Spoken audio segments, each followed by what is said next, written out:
fun playing Chain. That is a wonderful, wonderful hero that it sort of takes us back to. We've had a Briar, we've had a Chain. Like, we're really just sort of going a little bit in reverse here in terms of what the meta looks like, but Starvo is basically a mainstay at this point. Absolutely, and Cody Williams looking to make Chain a mainstay in the format. We saw Cody take on David Root a couple rounds ago, played flawlessly. Just perfect play into the Bravo matchup, and now is faced again with Micheal Hamilton. And look, Cody Williams didn't get to 9-1 by not beating Bravo Star of the show. He's got a plan, knows how to board against it, and I want to see if he can execute on it here. Yeah, well, you know what they say. Mike Tyson once said, everyone's got a plan until they get punched in the face, and that's basically what Micheal Hamilton's looking to do here. I would imagine that it's just, find as many fuses as possible and get going. But it looks like Cody right now with the first Soul Shackle and just the swing here. So let's just get the party started to a degree. And when it comes to Chain, Brian, a lot of the times, it's a slow start, but man, does that snowball out of control. Absolutely. Those Soul Shackles are going to start putting more and more cards into the Banish Zone, and things will just take off from there. Using the first turn to just kind of filter a little bit, pushing a blue through the Rosetta Thorn. Of course, Micheal Hamilton going to be able to filter through that as well. Going to use a Sink Below. Interesting. That seemed like a very important card in the matchup to me. But it's a double filter, right? Very so true. You're dropping a red, and you're being able to filter a second card in this regard. So I think Micheal feels here that his best route to victory might actually be something along the lines of, if I can Starvo the first turn, the second turn, maybe the third turn, I got to make that happen. And he just doesn't like his hand at all. And I don't blame him. A Sink Below, some extra defense reactions. I don't think going too tall on the defense reactions this early, I think that's just all weeds that he needs to clip out of his hand. I think you're exactly right. If Micheal can somehow seize the initiative here with a big Starvo turn, that could be a good start. Cody did have a follow-up to that Rosetta Thorn attack. Of course, granted, go again by the Soul Shackle of Chain. And you see Micheal Hamilton pulling that Bravo to the forefront. You know what that means by now. Oh, it's hammer time, ladies and gentlemen. Absolutely. Time for the Space Jam.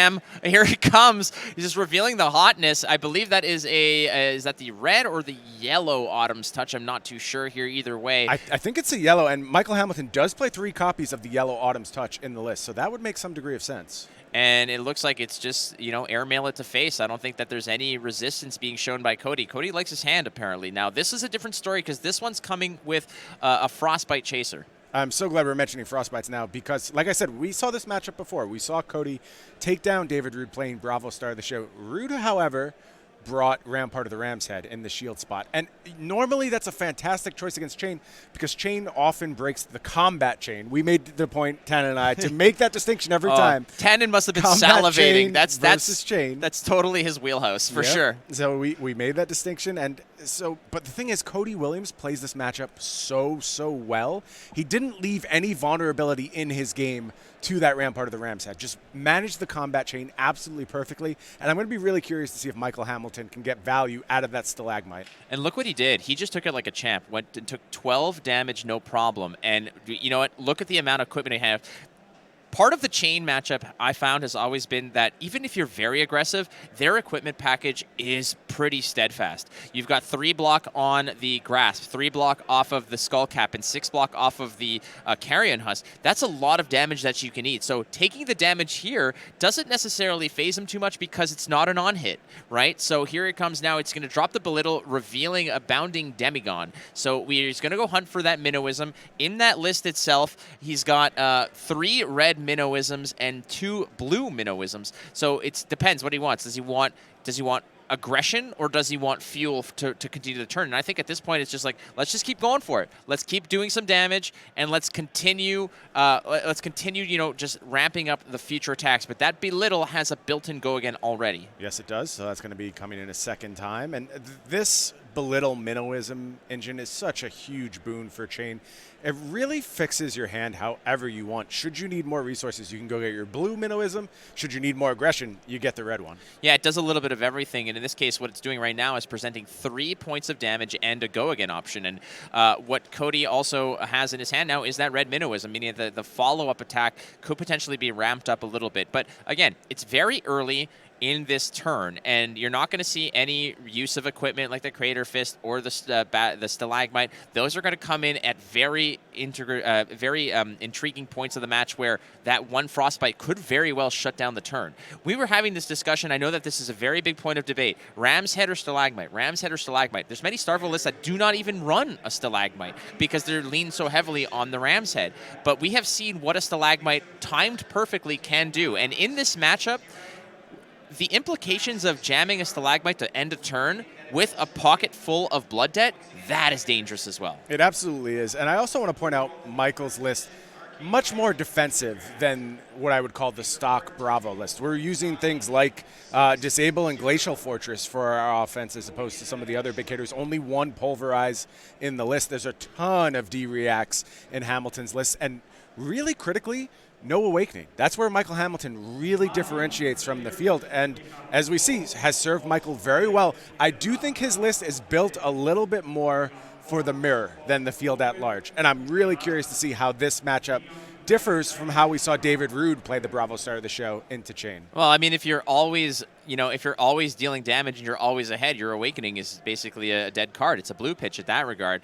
And here it comes. So there is that Minnowism. As we see, it's been basically supercharging that Bounding Demigon, which now represents 9 points of damage. But there's those D-Reacts that you were talking about. Yeah, it's interesting. So the D-Reacts, they line up really well with this when you're doing Howl from Beyond, Minnowism stuff. You're going to get immense value from the D-Reacts. When Chain goes super wide, I'm a little concerned about them as a liability. Because if you're ever in a position where Chain is presenting 4, 5, 6 even attacks throughout a turn, and you have to block all of them because you're at a low life total, those defensive reacts in hand could be a tremendous liability because they don't have any intrinsic block value. Yeah, because like you said, it goes wide. It represents a lot of damage in total, but it's more than the sum of its parts, right? Because in reality, it's those break points and just splitting up that damage in these awkward packages.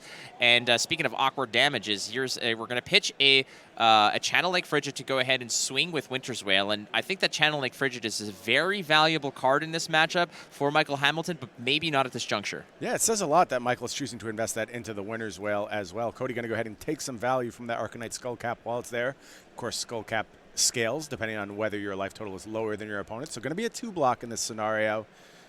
Big get there for Cody, getting a little bit extra value out of the equipment. Another thing Tannen and I talked about, Flake, Chain packs the 2 best individual pieces of equipment in the game, in my eyes, in Spellbound Creepers and Carrion Husk. Now, Bravo may have the best combo of equipment. I think that's Tunic, Crown of Seeds. But as far as just individual power, that Husk, those Spellbound Creepers, out of this world. Yeah, the Carrion Husk does have a little bit of a downside to it. It seems like, okay, blocking for 6, how can you go wrong? But there is some criteria to it. It does have Blood Debt associated to it, which means that at the end of the turn, if it's in your Banish Zone, you do take 1 piece of damage. However, if you are at 13 or below and you have not used it, it goes bye-bye. So you have to make sure that you're using it at the right time. And sometimes that point where you have to use it might not be ideal. So if Michael is not presenting too many big attacks early, but he's still chipping away, that Carrion Husk will look a lot less, impactful.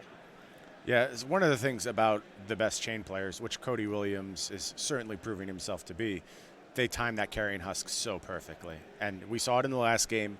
I expect we'll see it in this game as well. Cody knows when it's time to go ahead and cash in, get that 6-block. You ideally want to save up, use it to counter one of the big on-hit effects from the Bravo star of the show list. Let's see if Cody can find a window for that. And following up with that Bounding Demigon with the Go Again, the beautiful aspect of those, creating a Soul Shackle is the creation of the Go Again effect right off the next attack. The Chain needs to be ramping up those Soul Shackles because right now, ripping 3 cards off the top may not see, it's a good thing, but you want to see those major impactful turns that we saw Cody against Dave Rude earlier, where you have those massive turns of just banishing 6 attacks or 6 non-attacks, just getting that going, and that's where the scary aspect.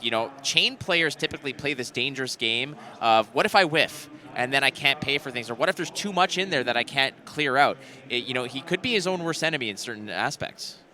Yeah, you have to time everything perfectly. Chain is a beautiful dance. There's no other way to say it. You're balancing so many things to get maximum value out of your deck, and it's just a delight to watch it played at such a high level like Cody does. So again, the beautiful aspect here of the Rosetta Thorn is the fact that it comes in as a 2-2, a very awkward set of damage in 2 different packages that you do have to digest here.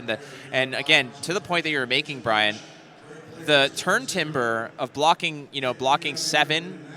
The attack was only coming for 5. You're overpaying. It's a pitch in a card to block 5. It feels like it might be a little bit too much to, that you're kind of overpaying for that. And this might be where those situations like you were mentioning, you're committing too much, but not necessarily getting so little, but you're committing too much for what you're getting back. And I think that's where we're seeing Micheal just absolutely throwing those D-reacts out there, because I think they get worse over time. As Chain does more and more Soul Shackles shenanigans, try and say that 10 times fast, as he does more and more, it gets easier and easier to go wider and wider, and those D-reacts have less of an impact. Well, and we're still waiting for Michael Hamilton to get some shenanigans on that Starvos, fuse those cards perhaps, and get going here. Unfortunately, he has been kind of missing the mark here. I think that Michael Hamilton is completely happy to, just soak damage in order to start clapping back.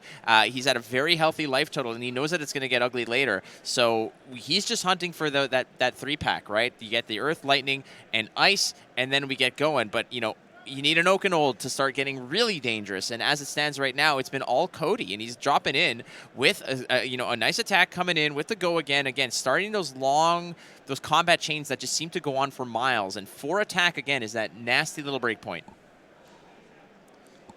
Yeah, gonna go ahead and load up that Ghostly Visit. So it's 4 with go again. Michael again. If you're seeing that Michael is kind of really contemplating what he's going to do here, it might be that his hand is looking really tantalizing. He might have all the ingredients for a really nasty piece of jam here, as he's just kind of evaluating. The Ghostly Visit is what's being presented. It's just a 4 attack. It did get the go again from the Soul Shackle, so you could play it from your Banish Zone. That's the beauty of it. The Blood Debt as well comes in for the 1. There was a pitch for 2 with go again. Now, the difference here is no non-attack, so the Rosetta Thorn's a little bit less threatening here. No, absolutely not what really Michael has to worry about in this spot, but there is still a card in hand, I believe, for Cody, so potential follow-up available. Also some resources floating, and Chain's unpredictable like that. You never quite know exactly what it's going to pop off with. Oh, that's a Crippling Crush and a Winter's Grasp that's being presented here for essentially a full block. And I would imagine that if you're holding the Crippling Crush in hand, you do not have the rest of the pieces. There's a Glacial Footsteps. And we were talking a little bit about some of these big cards, these big pressure Tactica cards. But when you're running Glacial Footsteps, you're not running other elements. So it might dilute the pool a little bit in terms of getting those consistent fuses. But as it stands right now, I think he's just content to perhaps... Is he maybe running the Fatigue strategy? Flake, I had the exact same thought. It's exactly what I wanted to talk about here. We talked a lot about how Michael Hamilton's deck may not be set up all that well to put out those big attacks, those big disruptive attacks.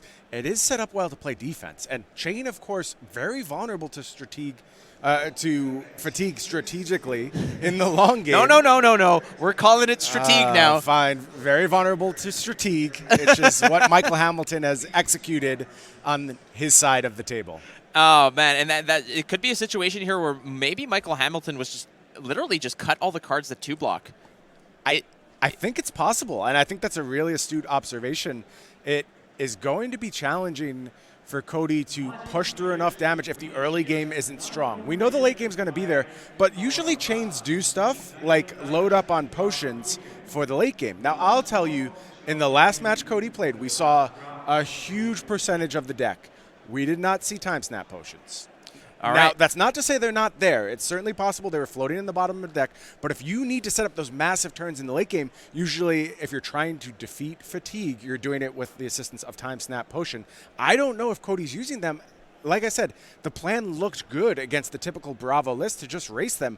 But if Michael Hamilton is set up more defensively and from turn 1 was thinking, I need to fatigue out this matchup, might be able to turn it in his favor. Well, I mean, if you're looking to race Chain, you need to be sure that you're going to be fusing, let's say, 2 out of 3 turns. You need a 66% conversion rate on that to really do damage, because Chain is most vulnerable in the first 3 or 4 turns. That's where you really get things going. But late game, that's where the Okanodes are so clutch. But if you don't find them, you're not getting cards out of your opponent's hand. And if Chain is just ripping some really nasty stuff off the top that he has access to in the Banish Zone, it could be dangerous. We saw what happened to Dave Rude, and just eventually it becomes overwhelming. So perhaps Michael just kind of scouted that out, figured it out. Says, we're going to take a different approach. We're not going to be aggressive. I'm just going to block everything, and we're going to block there with a disable. Maybe take one that's coming in for 4 with go again. It does have the non-attack attack combo pack here, so that means Rosetta's going to be even more threatening.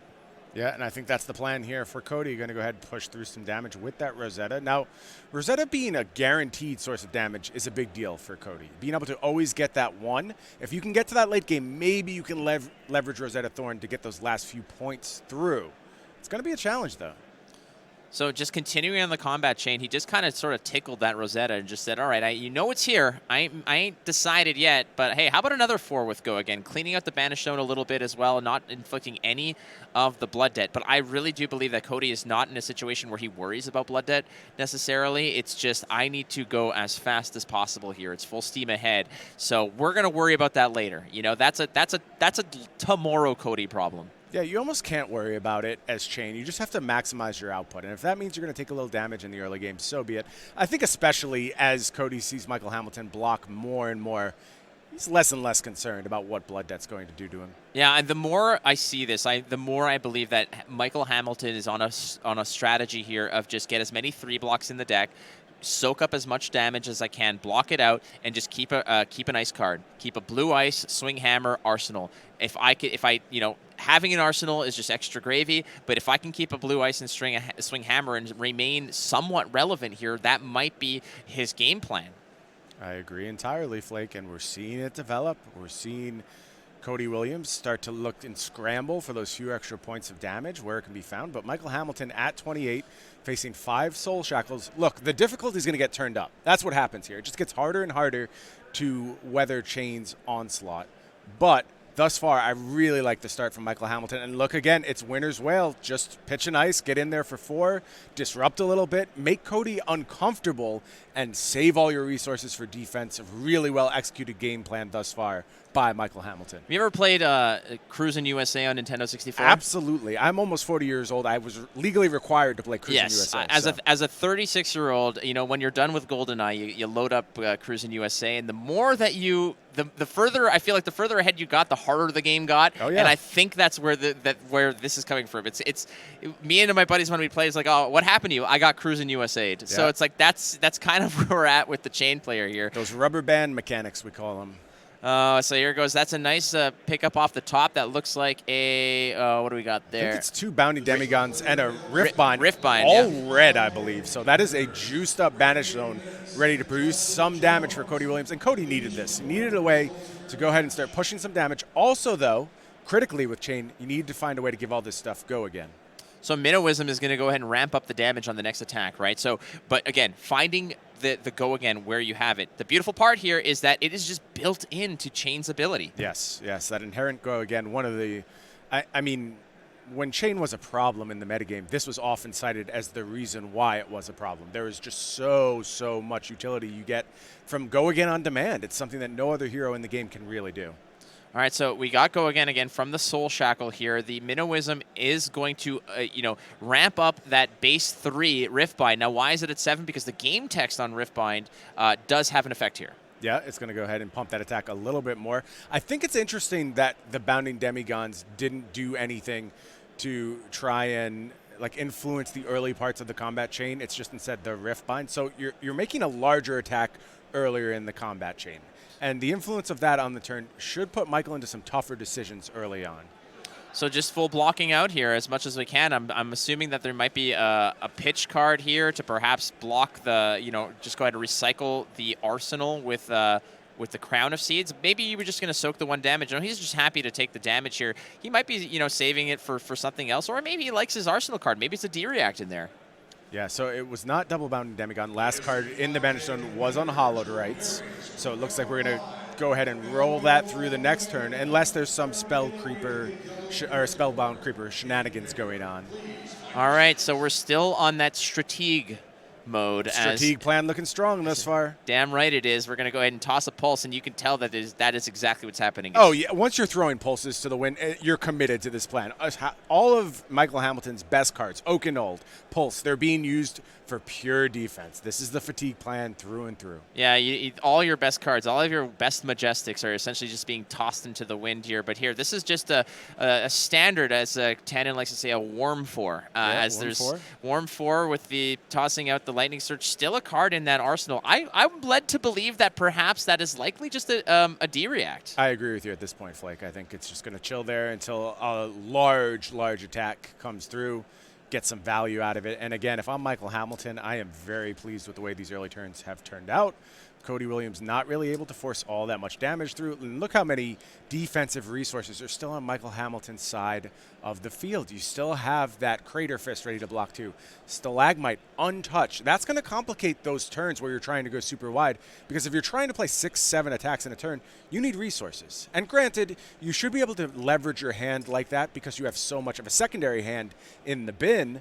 But I still think that Stalagmite is going to have a large influence over these last few turns of the game. And here's what I love about this is that as the chain gets into those 5, 6, 7 Shoal Shackle turns, you don't necessarily need to have a hand. You just need to have some fuel. Two blues will make a nasty recipe for Michael to digest here, as we're going to go ahead and rip 6 off the top. What do we have here? Shadows of Ursa, 2 that are going to get popped away there, 3. So I think he went 3 for 6 there. Not bad. That'll get you in the Hall of Fame.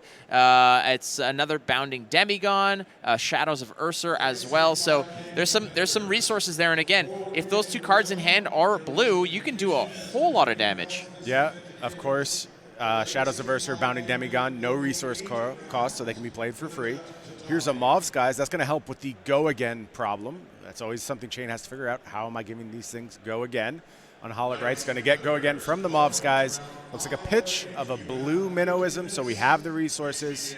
Let's see what we can put together here for Cody Williams. I think there's just like a critical point that Cody is coming up on where the damage has to be there. Now, the bottom of the deck is getting stacked. Also, I'll point out early on, Eclipse pitch to the bottom. If you get to the point where you're playing that late game and you have to line it up perfectly, you have to know how many cards is that Soul Shackle going to burn, where exactly is that Eclipse going to lie. And the best Chain players can do that. It's really impressive to see. They will cut to exactly what they want their deck to be on those last critical turns.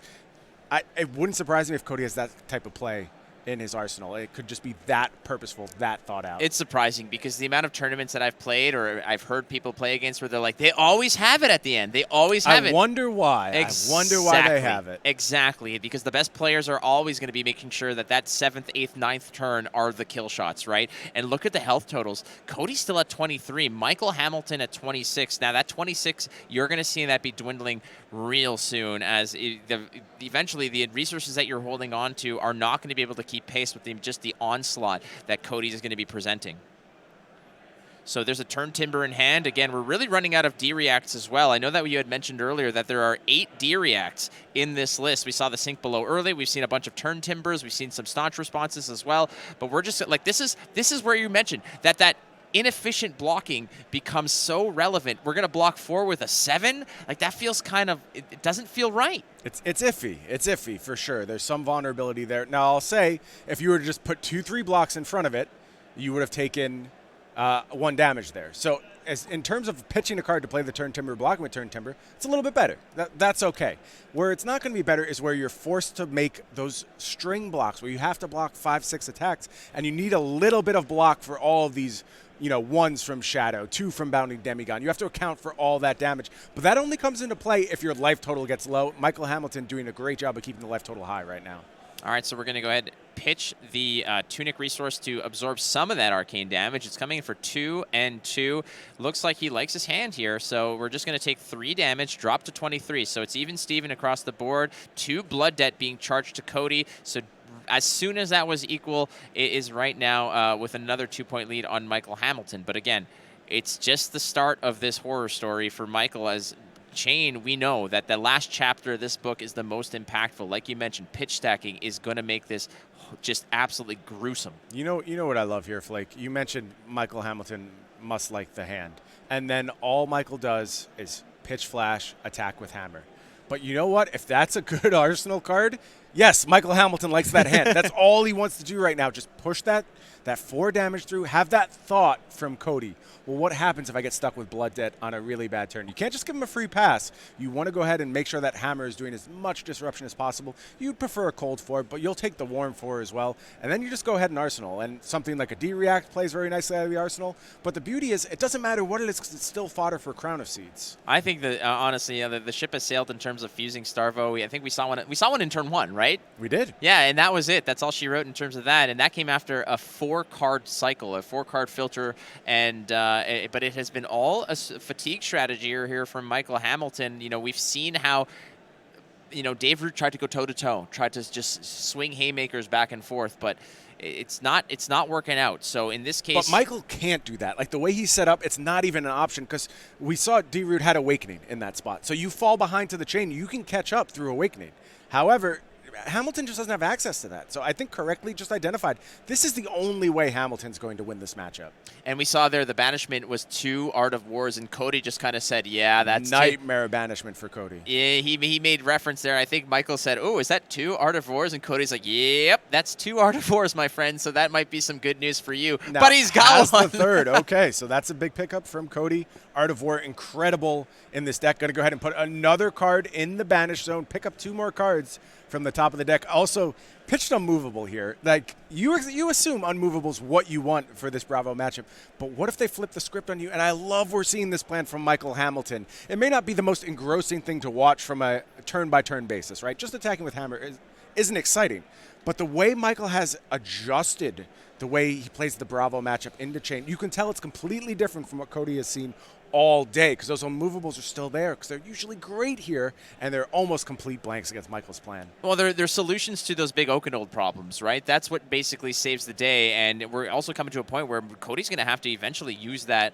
He's going to have to use the Carrion Husk. Otherwise, it's just going to be there. It's just going to be extra clothes that he can't wear, right? Yeah. And now the wonderful part about and how important and impactful we mentioned the banishment of 2 Art of Wars are is we're going to see it right here, just how important this is. Because, yeah, you banish a card to draw 2, but the card that you banish, you can play. So it's really just almost like just draw 2 and get +1 on your attacks. It is gross. Massive swing from Chain. And the games where Chain plays multiple Art of Wars are so much harder than the one where they play 1 or, unfortunately, 0 should their banishment go really wrong. We talked about Chain as a high variance deck. I think Cody has had average stuff from the Chain side thus far. I don't think it's miserable. I don't think it's above average. It's just average. It's right in the middle. And I think that's been enough to beat the Bravos on the more aggressive plans all day. I don't know if it's going to be enough to beat Michael Hamilton, though. Exactly. I've seen the days of Seeds of Agony where basically it is just almost like you can't miss. You know, it's very rare. The missing that you would do would be like on Flock of the Featherwalker or something like Enlightened Strike, etc. But now you have to sort of fill in those gaps with other cards like Belittle Minnowism, those get banished, and sometimes you get unlucky. And as it is now with the more variants, as you mentioned, Chain is not a sure thing anymore. And in this case, I feel like Cody's been doing okay, but the 2 misses he had with the 2 Art of Wars is going to be stinging him a little bit. Yeah, painful miss to be sure. Seeing a high value Belittle here, going to go ahead and reveal that Shadows of Ursa. That's going to go get the Minnowism. So there's the second Sink Below. That's all she wrote for Sink Belows. He's only playing 2, and we saw one played in round, basically turn 0 more or less, but a 4-point Belittle with Go Again, and with all the criteria matched up. I believe that's a blue Minnowism looking for fuel, because that's a lot of stuff in the banish zone that he could play.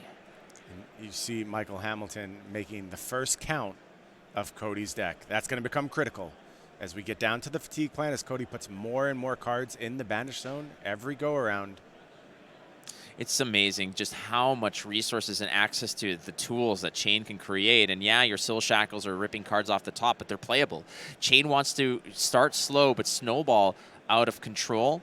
So here's another one. It's just hit after hit. We're going for another one. So that is going to close that out. The Belittle did not connect because of the Sink Below block. But I think that this might be one of those big turns that Michael Hamilton is. If Michael Hamilton gets out of here with 12 or more health, that might be a good turn.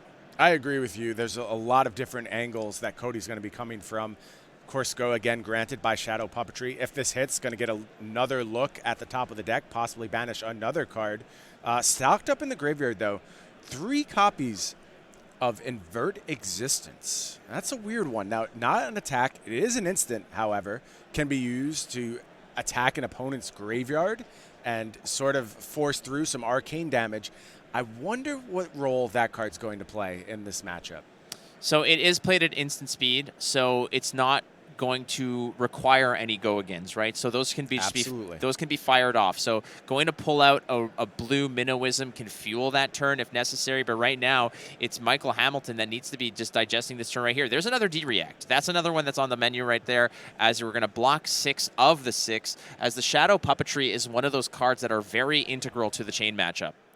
So the Shadow Puppetry just inherently just gives the next attack go again and a little bit of a kicker as well. So that Riftbind coming in at 6, it has been given a lot of help from the Art of War, from the Shadow Puppetry, but there's the Pulse of Eisenloft. And like you mentioned earlier, you know the writings on the wall of the strategy that Michael Hamilton's taking when he's just donating pulses. Yeah, just an incredibly important card that is now being relegated to defense. And you can understand why. It's just what you have to do in this scenario. If you're Michael, Cody going to go head back to the banish zone, find that unhallowed rights, and come through with that. So keep in mind that Art of War that was played basically to kick off this turn it followed up the banishment of 2 others. So we're seeing just the pure reach of this, and I think Michael's pretty happy to know that there's no more of these types of turns that are coming that are fueled by the Art of War. But everything that's coming out of here is an extra 1 attack, that is getting from the Art of War. There's Unhallowed Rights, so that is presenting a little bit of damage over here. I believe it's presenting 5 damage. Oh, there's the first usage of the Stalagmite. And look at Cody shake his head. I think Michael timed this really well. I think this is going to force Cody into a bit of a corner with the rest of the turn. There's almost no chance that Blood Debt gets cleared, and that could mean an end to that Carrion Husk if you're not able to clear out a couple more cards. Oh, yes. If you can't clear out the rest of this nonsense, that means that Carrion Husk, you're taking 4 Blood Debt, which means you're going down to 13 at the start of your turn. Your Carrion Husk was just there for show. Do have some more resources here, so those could be leveraged into those Invert Existences very critically. Yeah, instant speed is essentially what is clutch here, and instantly just go ahead, pitch the blue, swing in with the Rosetta. We've got 2 floating. You'll be able to clear out a little bit, but I like what you said. I think that this was a pretty decent block with the Stalagmite. Yeah. You knew it was going to line up well with these Existences. Unfortunately, having that last blue in hand, which I guess we knew about via the reveal to the Belil, that could ultimately be a backbreaker. We'll see. All right, so we're just going to funnel through there again. It's not like Michael Hamilton's really playing out of the graveyard. The only card that would have accessed something had just got banished anyways, and he got played for defense, so it doesn't really matter. At this case, it's just arcane damage that he's going to go ahead and digest. So absolutely. Blood Debt got calculated. That's the end of the turn, it seems, as we're cleaning up that mess of just an absolute massacre that occurred that started with that Art of War play. All right, cleaning up all the pitch, and if you notice right there, there's a little bit of reorganization there. A lot of players are not aware that when you're putting the cards from your pitch zone to the bottom of the deck, you can reorganize them in the way that you want, and that is so important in Chain. Oh, absolutely. It's critical that you know exactly what's coming up at the bottom of your deck. And Cody's aware of this, thinking about exactly what he can do in these last few turns, and I think we might be down to our last 2 here. That's going to be 8 cards coming off the top. Not sure the exact count that's left in Cody's deck, but it wouldn't surprise me if we have 1 more go at this, and then that's going to be a wrap. But as you see, decent little Blood Debt turn here, half and half, but we're already stocked up from the last turn, so basically we're playing with a 11-card hand. That's not bad, right, Flake? I would say, let's be real here. The intellect is only a suggestion printed on Chain. Correct. But he's got work to do. Let's be real here. There's absolutely work to do that needs to be done. And I think that Michael, at 18, is a very healthy life total. But we have seen what Chain can do and what it can string together. And I think Cody right now is just kind of keeping stock of, like, if I had 1 more turn, what can I even do? What is the life total that I need to get Michael to make this work? But let's be real. That Carrion Husk, like we said, it's just art at this point. It's there like it's a museum piece. But if necessary, it doesn't matter because Michael's not attacking. Michael's just waiting for him to deck out and then say, you're done. You're absolutely done. I'll just continue to pass turns and you die to your own blood debt, and that's all she wrote. Looking at this, what was ripped off the top over here, what would you say the most important thing is in terms of clearing out all this blood debt? It's always go again, right? You have to find a way to instill go again in your actions. We still have those creepers ready to go. That'll be a big part of it, assuming there's enough resources to use that. Shadow of Ursa, also capable of granting itself go again, is going to load up the Banished Zone even more with that Howl from Beyond heading down. So I think there's good options for go again. The real test for Cody is how many resources you have access to. That's always the test when you get down to these endgame states. Did you load up your hand with a bunch of reds? If so, that can be an absolute nightmare for clearing through all these spells. Well, that's why he kept that blue minnowism, right? I mean, that that the next turn is going to be huge. Those blues are going to be absolutely vital to just essentially fund this turn. So the first one comes through, and now I think it's a situation perhaps where Micheal needs to be doing the most efficient blocking that you can. Block a 2 with a 2, block bigger attacks with the 3s. You can't let anything squeak by. And that last stalagmite block is going to be critical over these last 2 turns. Can Micheal find the exact spot? Because there's this little dance, right? You want to bait Cody into committing a lot of resources and then put your stalagmite out there. So there's things that he can't realize in the turn. If you just do it right off the bat, okay, I restructure my turn. I figure out what my new maximum output is. If you can find that precise choke point that leaves Cody with very few options, that's when you'll get the most out of that stalagmite. 8 soul shackles have been accumulated right now for Cody Williams. Cody Williams with a 9-1 record, which I believe is second best currently. And look at this. I mean, again, create another one. Why not? Because it's go again. We're not seeing tomorrow. Might as well just go. It's one of those, invest the future. We're going to win today. And that's what he's doing, is he's going to play another bounding Demigod. This is a big one, too. Oh, yeah, here it comes. We're going to see just how nasty it is. 8 attack with go again. 0 cost, 8 attack. Is that good? I'm pretty sure that's good. I'll take it all day long. I think right now what Micheal might be looking for is one of those last staunch responses or turn timbers. Yeah, this is a huge spot. If Micheal can find a big D-react, it'll be very nice to soak up this 8 damage with only 2 cards outputted. Doesn't look like he found it. It would have been jammed immediately again. Perfectly done with a 2 float and it pay for that turn timber or that staunch response. It looks like it's going to be a block with the disable, I believe. All right, well, that's 3 block as well. Again, just getting as much just as much defense as you possibly can out of all the cards that you've got there. So 4 block here, absorbing 4. Looks like Michael's going to be going back down to 14. Still more attacks coming in. This is just the appetizer. There's the main course that's going to be dealt very shortly. Cody just doing the math himself. How many more D-reacts do you have? And you got to believe here that if this did not attract a staunch response or a turn timber, then Cody must be believing, okay, Micheal doesn't have it, but how many are left floating around? If he gets a full grip next turn, how many of those 4 cards are going to really bite me in the ass? Has to believe the coast is clear. Going to go ahead and drop those invert existence we have waiting. A little bit more arcane damage. Thinks this is a good spot to force Micheal to spend some resources. Filter them through those null room boots. So more attack, or sorry, like you mentioned, arcane damage coming through.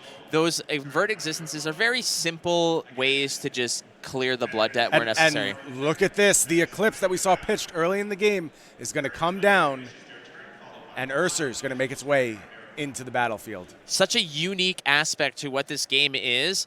The Ursa here is not a standard attack. The Ursa here is like it's like a token, but it's an existing sort of aura. It's a permanent on the board that is constantly threatening your opponent. What a major play by Cody here.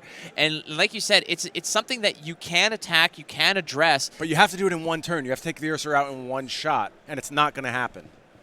So there he is. It's just standing tall and incredible as Ursa the Soul Reaper right there. 6 attack, and basically it's this, all right, pay 0 and attack. And while Ursa is attacking a hero with 1 or more cards in their soul, it gets go again. But this is a nice way to just, it's still, you get a go again off it. There's so many different ways to get go again off it, but it looks right now like he's just going to block that out.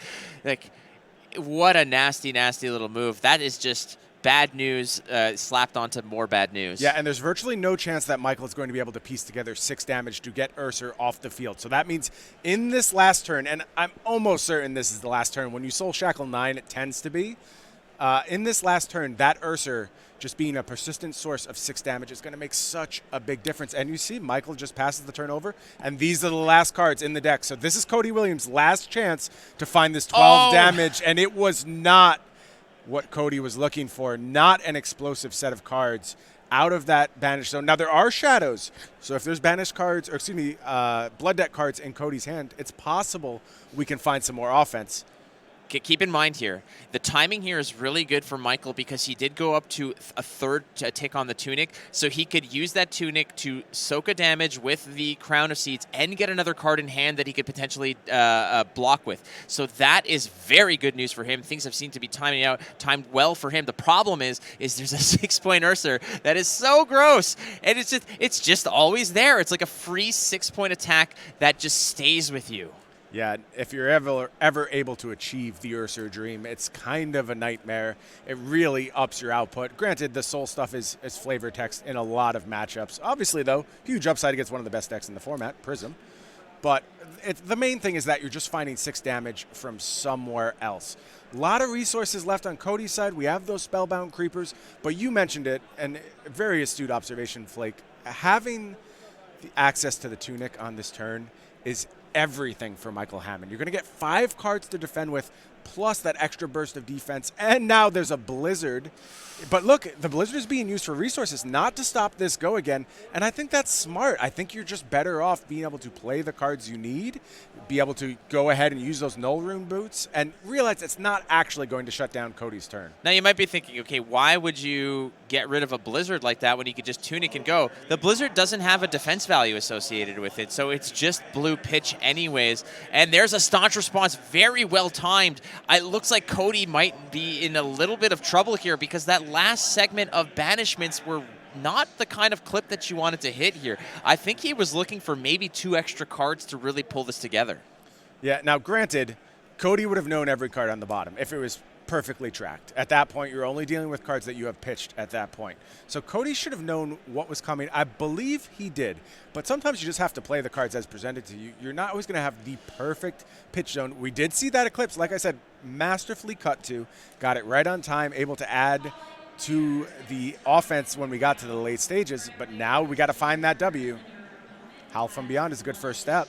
Now, these last turns with Chain, again, it's a little bit of a surprise of what you're sort of pulling off the top, but if you're, like you mentioned, if you're stacking correctly, it's not as surprising. You kind of know more or less what you've just, tucked away for this exact moment, but the clock is going to be important here as well, because I'm not entirely sure how this ends up, but if Michael doesn't have any cards and the time expires, these last chain turns are very intricate. There's a lot of thought that needs to be done because you need to convert now or it is done. So what happens? It's not a matter of like other games where if you have no cards in your deck, you lose. You just don't get a chance to defend. You don't get a chance to draw. And with the clock ticking down, Cody needs to just piece this together, get through, but at the same time, Michael needs to be afforded enough time to be able to respond here as well. Yeah, I think if Michael is able to successfully fatigue Cody, he'll be able to convert. There's enough on Michael's side, be it the Bravo, be it the fact that you don't have to defend much anymore, so you can just put your hand back together. I don't think that's the concern. I think it's just this turn. If Michael survives this turn, everything's smooth sailing. We'll easily be able to convert, get the W. But that's still a big if. Like, you're seeing the offensive output from Cody. Still a card in hand, still those 2 cards waiting there. And in the banish zone. 2 float as well. There's still 2 float as well. So plenty of resources. It's looking pretty nice here. That's 7 damage that's going to be poking through. Michael is just taking a look at at what he's got at his disposal. There's still also, keep in mind, you still have 1 more tick on the Crater Fist. You've got a potential block if necessary with the Tunic itself. Yep. And the Stalagmite is still up. Yeah, a lot of options for Michael. So that's 1 plus 3, that's 4, 5 block coming here on that. You're going to go ahead and deposit a Frostbite, a little thank you for coming. Here's your parting gift, Frostbite for you. So 2's going to soak through. Micheal now at 9, and he's and Cody with still a few tricks up his sleeve perhaps, but 1 card in hand and the other 2 attacks are showing. Yeah, is there any conceivable way Cody can put together enough damage to take down this round? I'll tell you, like, it looks like no from where I'm standing. 2 cards in Michael's hand, still some defensive resources left. I just don't see how Cody can piece this together, given what we're seeing. No, I think you're right over here, and I think that Micheal really, from the get-go, had a game plan and executed it flawlessly. And, you know, when we were evaluating this list early on, saying that's a lot of defense reactions, I wonder how many, if any, we'll see. In reality, it was all of them, because the strategy here is just to, I'll see you when you run out of cards. And then when you've got nothing to draw, you got nothing to block, and you can't nothing to pitch, and it's all me. In this case, I think Micheal had the plan, just executed it so well, and it's paid off. Cody, unfortunately, did not have the right amount of fuel at the end here to really cross the finish line, even with an Ursa. Yeah, Ursa not seeming to get enough done. Shadows of Ursa going to go ahead and get go again here from that Mauve Skies, try and push through a little bit more damage. I mean, I guess there's always a secondary return attack from the Ursa, but at some point that's going to get answered from Hamilton, and then you're just going to be out of resources. Your Carrion Husk will kill you. Infinite many things from the Bravo side of things can kill you. So Micheal just really making sure it gets this decision right. Doesn't want to leave himself vulnerable to anything unexpected. Going to go ahead and read every card available. The information's face up. You just got to piece it together. Precisely. You do not want to make any mistakes. You don't want to forget about 1 damage here, missequence things. The amount of times that I've just done things because I've been felt lazy or too confident and it has cost me, there is no margin for error here. This is essentially, you know, this is like Game 7. You have to make sure that even with the lead, you are not getting lazy, you're not getting overconfident, you're not assuming anything. It's not in the bag yet. It's still happening, but that looks like that might be the last attack here, which is essentially Rosetta for 2 and 2. Yeah, going to push a little damage. Not quite enough. Just gets Micheal down to 3. And a couple cards are going to go back into the deck from the pitch. But yeah, that's true. There's not much left here. It would take a real unexpected turn of events for Cody to be able to piece this together. I just don't see it happening. And especially now, Autumn's Touch going to go ahead, clean out that Ursa. Well held by Micheal. You see now why he was willing to take that damage. Just wanted to close off any possibility of a return attack here from Cody. No, well read over there as well. I mean, that Ursa may have been the last bastion of hope here for Cody to convert, especially since he's going to be drawing up the cards that he pitched. No banishments here. Soul Shackles, you can have 1,000 of them at this point. It's not really going to matter, but he's going to make it just to go ahead and get the go again where necessary. But pitch a card. Get that card back after. Let's just go Rosetta. Yep. Quick block, and it's going to get nasty. This is what we're going to see now. Rosetta Thorn over and over. There's a Glacial Footsteps in hand, and I do also see 2 Earth cards. So there's some pretty weighty attacks that are going to be coming his way. Yep. Vexing Malice. Going to go ahead and push some arcane damage. Hamilton able to clean that up a bit. Going to block it. Going to use those boots. Only take 1 of the arcane damage, I believe. Yeah, and look, it's just the blood debt ticking down now. It's just a game of all right, you know, time's a ticking for you, Cody. Yep, and that was Cody's best turn. That was as good as it was going to get. There was still the smallest amount of resources left, but now at this point, Micheal can just Arsenal pass, knows what Cody has on the return, and gets the fist bump, and I am so impressed with the way Micheal Hamilton played that matchup.